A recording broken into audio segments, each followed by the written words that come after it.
Hello everyone and welcome to my channel. Today we immerse ourselves in a art that each of us uses almost every day, writing emails. It might seem like something trivial, but I assure you that a good email can make the difference between being taken seriously or going unnoticed. Be prepared, therefore, to take note of the advice I am about to give you to improve your email communication.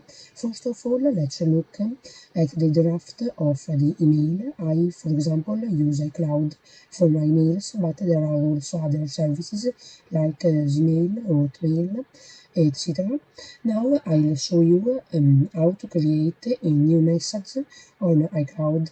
I think most of you already know how to do it, but let's move on. To get started, you direct the email to the person you want, whether it's mom, dad, cousin, uncle, etc. First of all, I'll explain a very simple thing that everyone should know, but that I repeat because I noticed that some people don't. The object. In the subject, you should not write the body of the mail, but a quick and appealing title to try to get a person to open the mail. Then down here you write the rest of the message.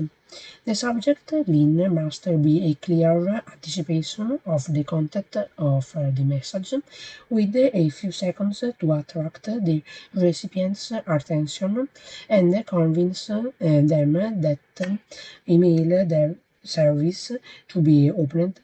Request for information is too vague, while request for details on Project X for the May 4-5 meeting is more specific and says exactly what it is.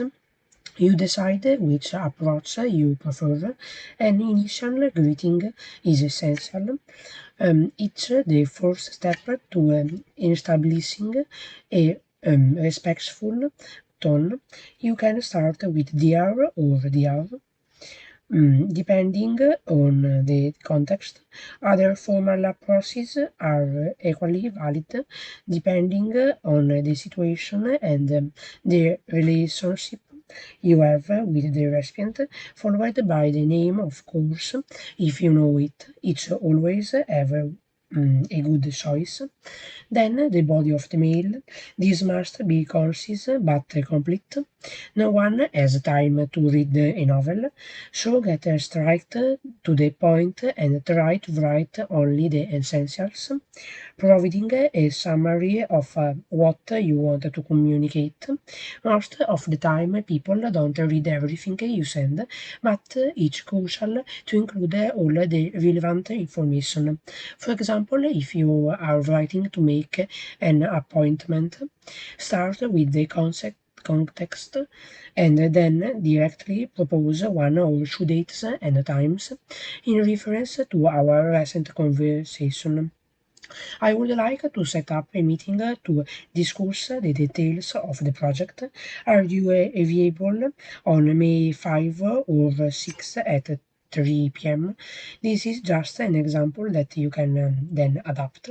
Finally, always conclude with a courteous closing sentence such as best regards or thank you for your attention, followed by your signature.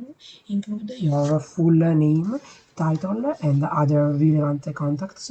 This is not only professional but also facilitates any future responses or contacts. Remember, the key to effective email communication is clarity, brevity, and respect. Following these simple guidelines, your email will stand out for professionalism and effectiveness. Thank you for following this video. If you have any questions or suggestions, please leave a comment below. Don't forget to subscribe to the channel and turn on notifications so you don't miss the next videos. See you next time. Thank you. Bye.